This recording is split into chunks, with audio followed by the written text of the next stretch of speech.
I actually wanted to be a diplomat. One of the biggest light bulb moments for me was when I was working as a very junior employee at the Ministry of Gender and realizing that I cannot really help women and children or the vulnerable except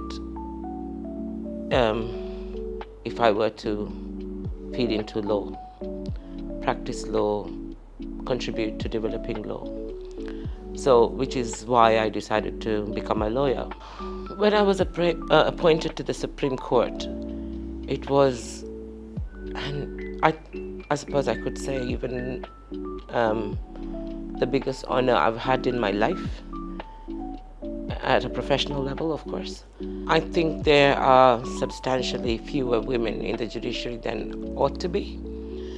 We are currently roughly around, if I recall correctly, about 180 judges across the country in total.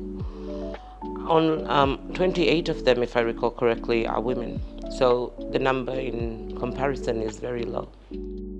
I think there can be efforts to increase women in the judiciary.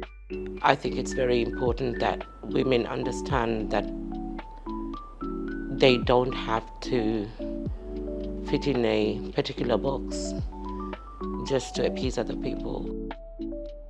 I think institutions can make better informed decisions in engaging with their female and male staff to understand how they could shape the work environment for better productivity even, to have a network of women to speak to each other, to be able to bounce ideas off, to discuss challenges, how to approach them, is equally important, because we can't, as judges, necessarily talk about our issues outside of the institution.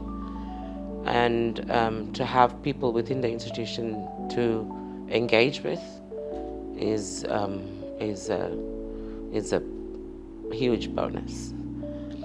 So when we had the Women Judges Conference in the Maldives, we've had two now, but I think the first Women Judges Conference especially was a highlight, because that allowed women to say, women judges to say, or to realize, irrespective of the court we are appointed in, we all face more or less the same problems.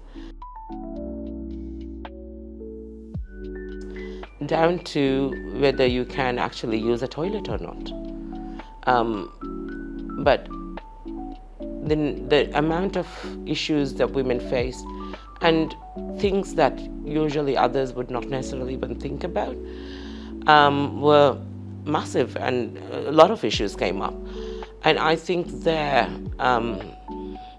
sisterhood of female judges in Maldives was the beginning of it. I'm always happy to see women rising. It doesn't matter which one it is. For me, if I am able to help a woman forge forward, I'll be there to cheer.